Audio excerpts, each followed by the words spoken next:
Hello and welcome back to a brand new Player 2 preview discussion. My name is Paul James. Today I'm joined by the one and only Matt Houston. How are you, mate? I just forgot. Good, it's been mate. a while since we've done it. I forgot how I normally introduce you. Yeah, well, that's fine. I You can dodged skip the the bullet for legend now. bit. Yeah, That's right there. Player 2 legend, Matt Houston. Yeah, it's been a while, And actually. We haven't had a chat for a while. yeah, you've probably been a lot happier for it, let's be real. No, I'm happier now that I'm back with all my gear and all my own Yeah, office. no, I'm in not a doing it setting out of a that's- cottage, so... Yeah, I mean, no one's really going to be able to get a good look at it, but you've got your new digs as the place has been renoed up and it's all looking very sharp. Back on my And PC instead of a laptop and got solid internet again, which is even better. Even better. So that solid internet has allowed you to try out Park Beyond, a It certainly new has. Bandai Namco title. It's a preview build for Gamescom, and we'll kind of pick through it. I guess for context for people watching and or listening, you've played it. You've had a presentation given to you. I tried to watch said presentation, didn't work. I watched your Player 2 plays that should also be live at the same time that this goes live. So I've lived vicariously through you and will continue to do so as we discuss the game here. Yeah. What are you making of it so far? Look, it presents as just another theme park style management game. It's being developed by the team that made Tropico 6, which funnily enough is possibly the weakest of the recent Tropico games, being a bit of a Tropico connoisseur. Yes, you are. But they've decided they've split away from Calypso and they're not going to do Tropico again. They're going to do something different. They decided, and they've decided on this kind of theme park sort of style of game. But once I dived in and saw the presentation, they're kind of taking it to the next level, which is very cool. They've kind of looked at Roller Coaster Tycoon and they've looked at Planet Coaster, who are fun, but they're kind of serious in that they obey the laws of physics. And you know, you have this kind of cartoony atmosphere, but they never kind of take it to that kind of ridiculous level. And I think in the presentation they called it impossifying. Yes, I did see the phrase impossifying in your Player 2 plays there. So that's what they're calling it, and essentially you're starting with theme parks that are already just a theme park you'd visit in the real world, and then you're kind of going nuts with them, and you know, adding cable car jumps onto your roller coasters, or you know, jetpacks or cannons that shoot you out, and you know, stuff like that. So.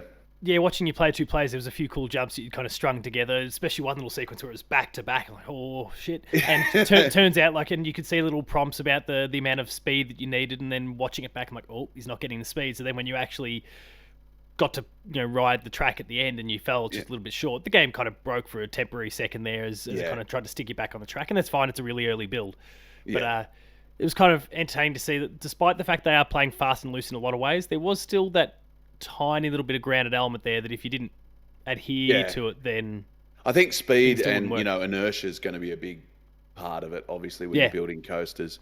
But apart from that, I think they're just letting your imagination run wild a bit, which is very, very cool. I think it's kind of that next level up from what we're used to in this sort of sim style of game. What was really cool was the controls. Like, usually building a roller coaster in these games, if anyone's ever played Roller Coaster Tycoon or Planet Coaster, they're incredibly powerful systems to build roller coasters in those games, but they're fiddly as all hell. You know, you need to know your key presses, you need to know how to do your elevation and connect it up, and it all gets very fiddly to the point that, you know, it gets frustrating a bit unless you're one of those, you know, real diehard sort of people that love that. You really got to commit. Yeah. Whereas this, it felt really intuitive on how everything snapped together, that the track pieces automatically adjusted for the terrain. All you had to do was hold shift to alter the elevation, and, you know, you could hold R to elevate and change the more of the track. You know, you can change your bends and things like that.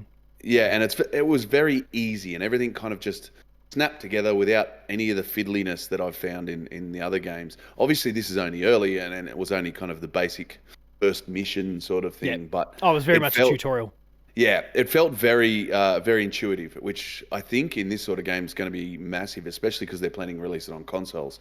So I can't imagine trying to play Roller Coaster Tycoon or Planet Coaster without a mouse. But this I could see Seems working feasible, on a controller. Yeah. So yeah, that was I certainly think, my big takeaway when I was watching you play in the thing there. Like how, yes, of course, it was mapped to various key prompts on the keyboard, yeah. but they all seemed like ones that could presumably translate across pretty quickly and pretty easily.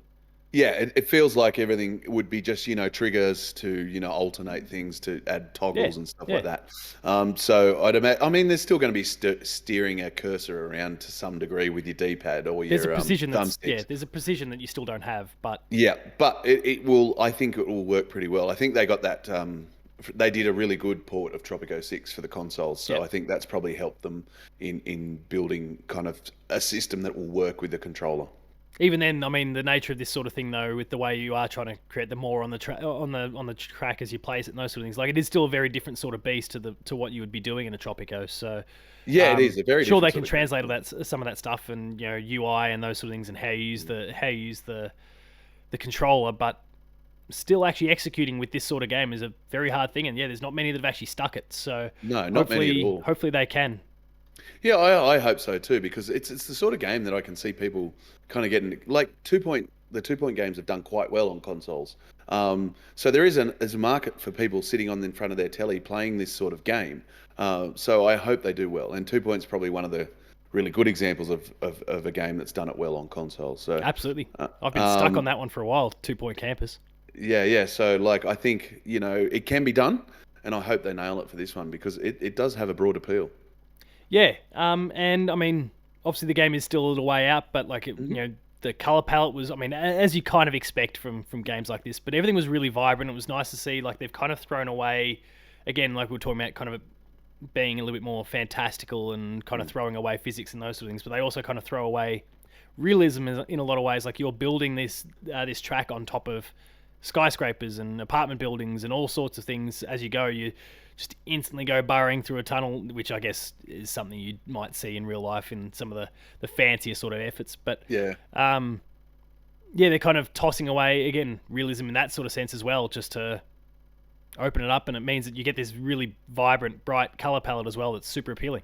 Yeah, I think they've realised that the fun in these sort of games is, kind of letting your creativity run wild, and a lot of the times being realistic is a barrier to that. It's a video game. Why can't I create a roller coaster that has 19 Give me the power fantasy loops? So I think they've kind of gone with it, and I think that's going to lead it in good stead when it comes to the competition. Yeah, I was pretty impressed by all of that, and I don't know, things are shaping up pretty well in that sense. Was there anything that they kind of, I mean, people can go and watch the Player 2 Plays and you'll have about as much context as I do.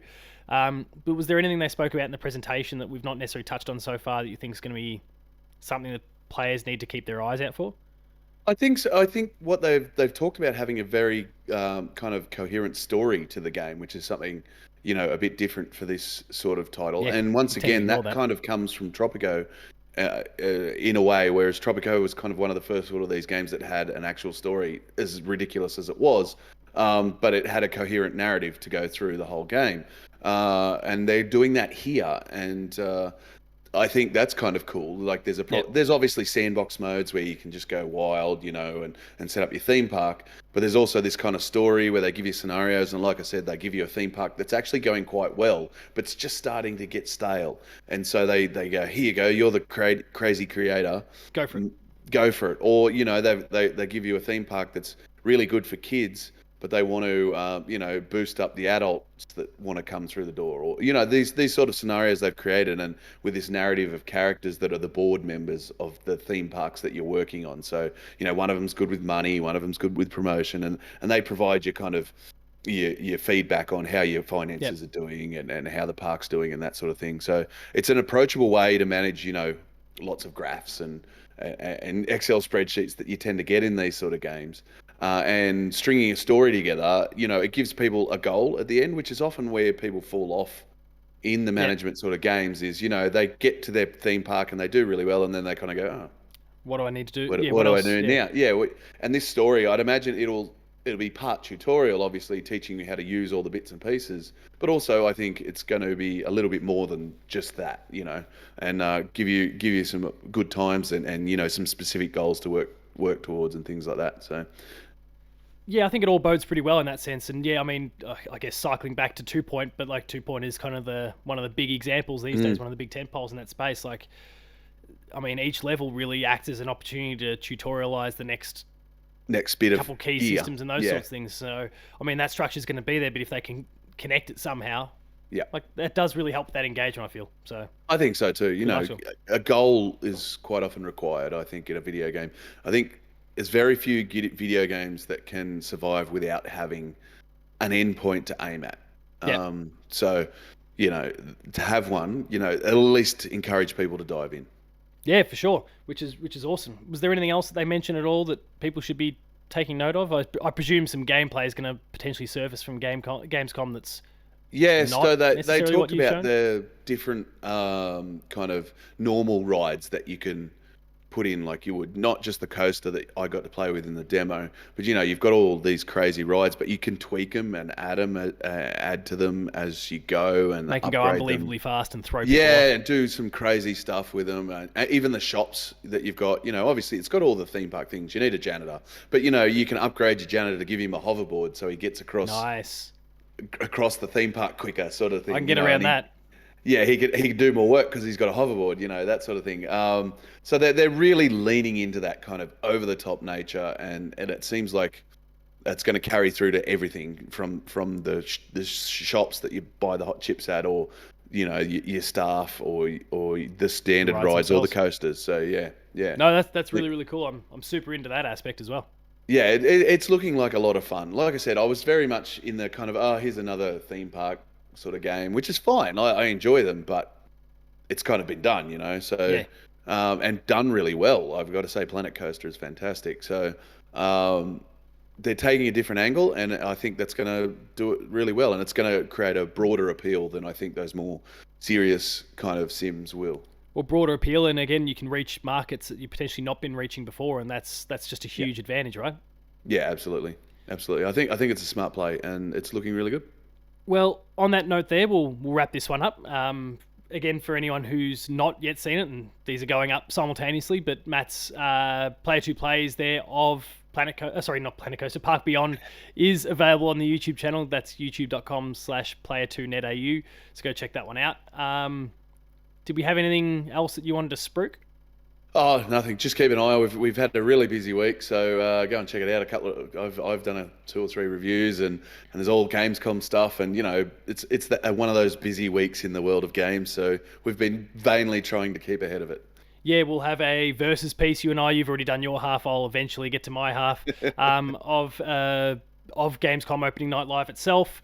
About an hour before this, my written preview of Splatoon 3 went up, so you can go check that one out on the website, player2.net.au. We have another preview discussion coming up in about 24 hours from now that we can't say anything about, but keep your eyes out on the Patch podcast feed and the YouTube channel for that one as well. And otherwise, Matt, thanks for coming aboard and sharing your experiences with Park Beyond so far. Pleasure. Anytime.